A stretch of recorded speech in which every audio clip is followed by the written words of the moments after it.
Okay, we're back. Chapter 7, the newspaper. I remember now how it happened, Xanthippus continued. I tried to grip the burglar by the throat, but instead my hands closed on something metallic which came loose. That must have been the chain. Probably it was kicked under the wardrobe in our tussle. He examined the chain more closely. This is the type of chain which goes on the collar of a rain cloak as a sort of clasp. Look here, the disc was sewed on to the collar. A few threads of wool are still clinging to the holes. There was probably a second disc with an eye for the hook. When I tugged at the chain, the hook was bent straight and slipped out of the eye. The chain is very beautifully worked, by the way. What are those funny pictures? Antonios asked, rubbing his finger over the gold disc. Your hands need washing, Xanthippus replied. Those marks engraved on the disc are hieroglyphics, Egyptian picture writing. Now all we need to do is find the owner of the chain and we'll have the burglar, Vinicius said hopefully. Ridiculous, Xanthippus said. Rome has a population of 500,000. A fine chance you have of finding the one cloak this chain belongs to. No, it's not much of a clue. Here, keep the chain, it's yours. Delighted, Vinicius thanked his teacher and dropped the chain into his pocket. The servant came in with a stack of damp cloths to apply to Xanthippus' sore legs, and the boys were sent away. As they crossed the forum, they passed by the great sundial back of the orator's platform and saw that the third hour of the day had already begun. We ought to hurry, Julius said. Rufus must be terribly anxious for us to get back. Rufus can wait, Vinicius said. We must see Vinicius first. Why Vinicius? The others asked in surprise. To keep him from going to the prefect, Vinicius explained. We'll tell him that somebody forged Rufus's handwriting. But he knows we're Rufus's friends, and so he won't believe us, Plubius objected. This remark had a dampening effect on the boys' spirits. Vinicius murmured, I never thought of that. How about this, Julius proposed. We will take the writing tablet on which Rufus wrote for us this morning and have my father look it over and compare it with the writing on the temple. Since my father is a judge, he will be able to tell right off that the writing was forged, and he can write a letter about it to Vinicius. How long will all that take? Vinicius asked. A couple of days, Julius said with a crestfallen air. That long? Vinicius exclaimed. My father is in Pompeii right now, Julius exclaimed. He had to go down and preside over a gladiatorial show he sponsored. We cannot wait that long, Vinicius asked. Vinicius was once a judge himself, Flavius said. Perhaps he can compare the handwritings. A fine idea, Vinicius reproved, and Flavius grinned proudly. Plubius was sent off to obtain the writing tablet from Rufus, after which he would meet the others in front of Vinicius's house. Plubius was the fastest runner among the boys. He had long, skinny legs and always came out first in races. Pleased with his assignment, he shot off like an arrow. In the meanwhile, the forum, empty a few hours ago, had become a bustling place, swarming with people who poured in from all the side streets. From the noise and buzz of talk, it might have been a chariot race at the Circus Maximus. Everywhere there were groups of citizens discussing the affairs of the day, their togas billowing in the breeze. An especially large crowd stood in front of the massive building which housed the National Archives. Curious, the boys forced their way boldly to the front of this crowd, but they were disappointed. There was nothing to see except the daily newspaper, which had just been hung out by two of the censor's officials. The latest news had been written on it in neat handwriting, and the people were pressing forward eagerly to read. In the front row of the crowd stood several well-dressed slaves, the copyists of rich patricians, who copied the news on wax tablets with astonishing speed. Back at home, their masters waited impatiently for the transcribed bulletins. So get that, they posted the newspaper in the forum, and the rich patricians would send their slaves there, and they would copy down what the news was to take back to their master. Antonius, Flavius, and Julius wanted to go on. They had been hoping for something more sensational than the dull old newspaper. But Vinicius did not move and stared in fascination at the news. "There's something about the Temple of Minerva here," he whispered to the others. "Where?" Flavius asked. "Not so loud," Vinicius shushed him. "There, down near the middle." The writing was small, and it took Antonius, Julius, and Flavius a moment before they discovered the item. Then, with growing alarm, they read, "Last night, the Temple of Minerva on the Esquiline, erected in honor of our emperor, was desecrated by the impudent hand of a shameless boy. Smeared with red paint on the eastern wall of the temple are the words, 'Caius is a dumbbell.' This impious act will certainly arouse the indignation of all right-minded citizens of Rome. It is high time that the authorities took energetic measures to combat such delinquency among our modern youth. The temple faces the home of His Honor, Senator Vinicius. In all likelihood, the insult is directed against the senator's son, Caius. Young Vinicius is a pupil at the well-known Xanthos school. It seems evident that the guilty boy would be one of his fellow pupils, with whom Caius may have quarreled. We hope that the senator will promptly question his son in order to discover the culprit and turn him over to the police at once. Public opinion will not rest until this young hooligan is behind bars. A respecter of the emperor. Senator Vinicius." There were several words in that I hope that you picked up on. One of them was censor, and we'll talk about that in your to-do list. The boys looked around nervously, but fortunately nobody was paying attention to them.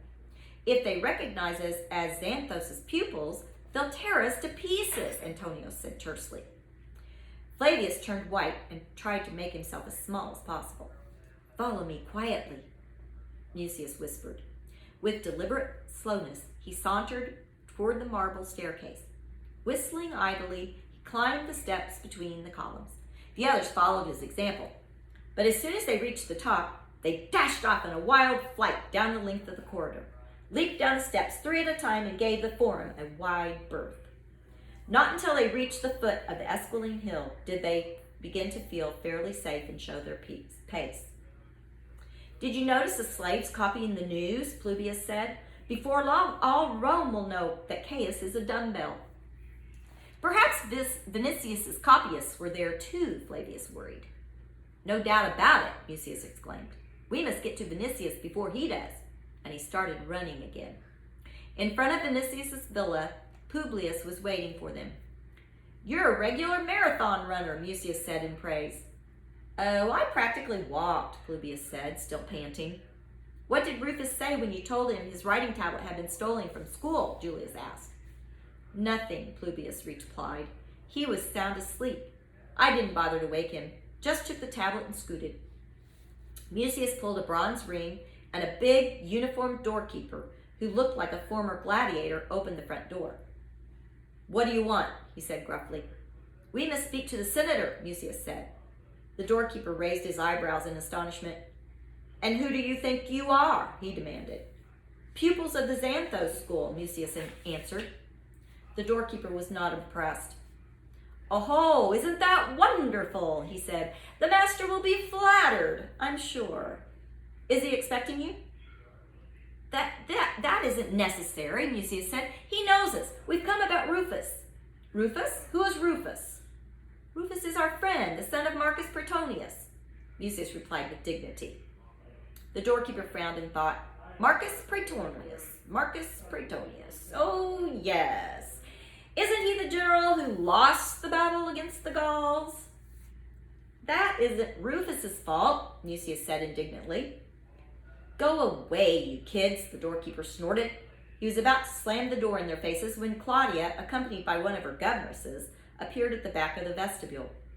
Vinicius instantly shouted, Claudia, he won't let us in." Claudia came running up and ordered the doorkeeper to admit the boys.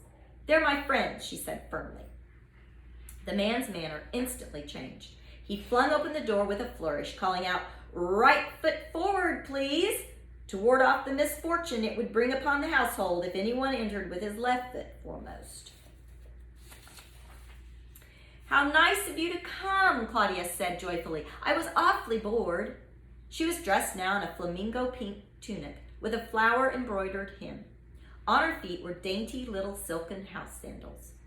I'm sorry we have no time to play, Vinicius said gravely. We must speak to your father at once. We found out for sure that Rufus didn't do it. Oh, that's wonderful, Claudia said, clapping her hands with pleasure. Take off your sandals and come along. The boys quickly slipped out of their sandals, shot a triumphant glance back at the doorkeeper, and ran along behind Claudia. She led them into a large courtyard, surrounded with columns, and instructed them to wait. I'll tell my father you want to see him, she said. She slipped through a curtain opening at the farther end of the court.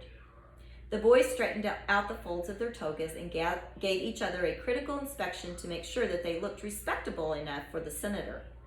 Flavius went to the fountain in the center of the court, moistened his hands, and slicked down his hair. The others followed his example. Hello, a voice suddenly spoke behind them. They whirled around and saw Caius standing between two pillars, a rather sheepish smile on his face. What are you fellows doing here? He asked with forced cheerfulness. Their only response was a hostile stare. Caius gave them a sickly grin. Forgotten how to talk? He asked. But the boys remained stubbornly silent. At that, his face flushed and he hissed furiously, Idiots! Then he shrugged, turned on his heel, and went out. Now he knows we're mad at him, Flavius remarked. We'll settle with him yet, Vinicius growled. Just wait till we get him to our cave, Antonius said. He dipped his right foot into the basin of the water, but immediately jerked it out again. Whew, is that cold? The curtain parted, Claudia appeared and called excitedly, Come along, my father is waiting for you. The boys followed her. She led them into a lofty, magnificently furnished room. The floor was covered by deep carpets, and wide couches with plump cushions stood about everywhere. There were paintings on the walls, and from the ceiling hung costly lamps of Alexandrian glass. Claudia pointed to a tall double door between two marble statues. My father is in there, in the gymnasium, she said. Is he in a good mood? Antonius asked. Not very, Claudia said, wrinkling her nose. I only talked to him through the door, but he sounded like a bear. Are you scared? Not a bit, Vinicius snapped, but he cast a rather worried glance at the door. Go right in, Claudia said. He won't bite. He knows you, after all. She sat down on a couch, leaned back gracefully against the cushions, and smiled encouragement at the boys. Vinicius gave a quick tug to his toga once more and opened the door. The senator was lying on a wide marble table, having his back massaged by two slaves. The room smelled strongly of perfumed oils. He turned his head toward the boys and asked harshly, Well, what do you want? His hair was snow white, his eyebrows very bushy, and still a dense black, which looked odd to the boys. His words came out in staccato rhythm because the slaves were at the moment pounding his back with their palms. We've come about Rufus, Vinicius said. The senator glared at them. If you come to tell me a pack of lies, you can get out right now, he said threateningly. A rotten beginning, Vinicius thought, but he tried to go on. You see, we're Rufus's friends. We go to school with him. I know that, the senator interrupted. Why hasn't Rufus come with you? He's sick. He caught a cold, Vinicius replied. Nonsense, Vinicius growled. He's hiding because he has a guilty conscience.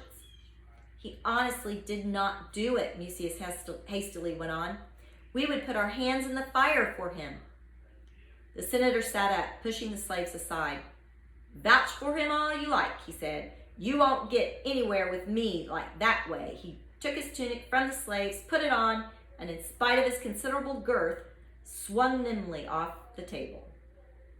Stooping, he picked up a bundle of wax tablets and held them under Vinicius's nose. Here, take a look at the newspaper. My copyist has just brought me the latest edition. All Rome knows about the desecration of the temple. People expect me to find the culprit and turn him over to the police. I intend to go directly to the prefect of the city now and lodge a charge against Rufus.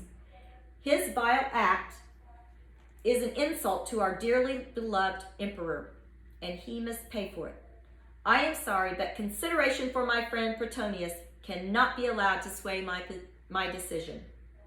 Mucius was alarmed to hear that the newspaper report had already reached the senator. So they had come too late. But Rufus was sworn he did not do it, he stammered in confusion. That was as far as he could get. "Then he lied," the senator rapped out. "My son says it is Rufus's handwriting. My son would not tell an untruth." "Rufus's handwriting was forged," Mucius cried out. The senator was taken aback. "What's that you say?" he asked. "His handwriting was forged," Mucius repeated. "We have definite proof of it." And he told this Vinicius about the theft of the writing tablet from Xanthippus. "Someone stole it in order to have Rufus's handwriting to imitate," he finished his tale. At this point, Julius spoke up. With a self-important expression, he said, "Here is Rufus's real handwriting," and he handed Vinicius the tablet Publius had just brought. Vinicius glared at it. "Why, here it is again. Caius is a dumbbell," he exclaimed angrily. The boys were frightened. They had not expected this reaction. That's our fault," Mucius stammered. I mean, we had Rufus write the same thing again because we wanted to compare his writing with the scrawl on the temple."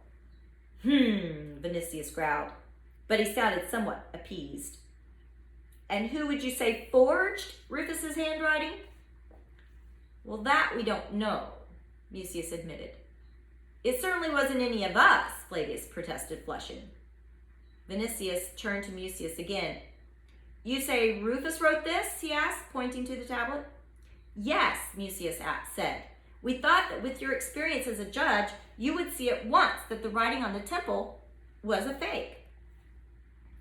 "I don't know much about handwritings," the senator said, but the theory evidently intrigued him. Stepping to the window, he stood for a while, looking alternately at the writing tablet and the inscription on the wall of the temple. Finally, he said, "These two handwritings certainly look very similar." "They would have to be similar if someone were deliberately making a copy," Flavius said, grinning. Vinicius returned to them. He planted himself in front of the boys and looked at them searchingly. "All right," he said finally. "I will look into this theory of yours." He turned to a well-dressed slave who had been lingering respectfully in the background throughout the conversation. "Sulpicius, run and see whether Scribonus is at home. Ask him to come to me at once. If he is already at the Apollo Library, take an express sedan chair and bring him here." The slave hurried out. Vinicius sat down and asked the boys to be seated also. "Scribonus is director of the Apollo Library," he said. "He is the outstanding handwriting expert in Rome. If Scribonus attests that the handwriting is forged, it is forged. And if he says it is genuine, it is genuine." "It is forged," Mucius said with conviction. "That is for Scribonus to say," the senator said. "What will you do if it is forged?" Flavius asked. "That I don't know," Vinicius replied, laughing. "But at any rate, we will know that Rufus is not guilty. He would not be likely to forge his own handwriting, would he?" "Of course not," the boys burst out. They were feeling a great deal better. Vinicius wasn't so unreasonable after all. In fact, he became quite friendly. He asked them about their parents, about school, and about what they were planning to be. "I want to be an orator," Julius said. "My father takes me to the Senate with him so that I'll learn." Remember, you guys learned about orator, what orators were from our play. Remember, that's what Julius Caesar was on the ship when he got taken by the pirates. He was going to see an orator to learn to be a great speaker. "And I'm going to be a charioteer," Antonius said at the top of his voice. "What a thrill, flying around the arena with 4 Arabian stallions harnessed to the chariot. The people will throw flowers down upon me, and the emperor will crown me with laurels." Their pleasant chat was interrupted by voices behind the door. In a moment, Sulpicius entered, followed by a tiny old man with a long gray beard, Scribonus. The boys realized at once that he must be a Greek. Almost all the scholars in Rome were Greeks. Moreover, Romans did not wear beards. Scribonus wore no toga, only a shabby tunic which badly needed laundering. But although the man looked like a beggar, the senator greeted him with great respect. "How kind of you to come," he said, and started to explain what he wanted. Scribonus listened attentively, head tilted to one side. "Louder," he said impatiently ever so often. Finally, he took the writing tablet, held it close to his eyes, and asked irritably, "Caius is a dumbbell? Who is this Caius?" Vinicius's good humor evaporated. He frowned with annoyance. "Caius is my son," he snapped. "So I thought," Scribonus said, unperturbed. He thrust a finger into his ear and wiggled it back and forth. Then he handed down his verdict. "This was written by a boy about 12 years old. The writing is crude, but already has personal character. And where is the supposed forgery?" "Over there on the temple wall," Vinicius said, pointing out the window. Scribonus walked to the window, but took hardly a glance at the temple. "That's much too far for me," he decided. "I'm nearsighted. We will have to go over there." Vinicius and Scribonus went out, followed by the boys. As he passed through the main hall, Claudia sprang from the couch and joined the party. "What did my father say?" she asked Mucius in a low voice. "He's been most cooperative," Mucius replied, rather condescendingly. They went out through the front door and crossed through the short distance to the temple of Minerva. Scribonus again examined the writing tablet. Then he went up close to the wall, so that the tip of his nose was almost touching the stone, and stood in silence for a long time studying the painted red letters. At last he said, "The paint has run into the center of the U, and the upper part of the A is also smeared, but these details do not deceive me." The boys were holding their breath, but Scribonus took his time. From his tunic, he took out a large, multicolored handkerchief, rubbed his nose deliberately, replaced the handkerchief, and stood looking again from wall to writing tablet, from wall to writing tablet. And he spoke, he said, "You must come back tomorrow to hear what the answer is." You knew I was going to do that, didn't you?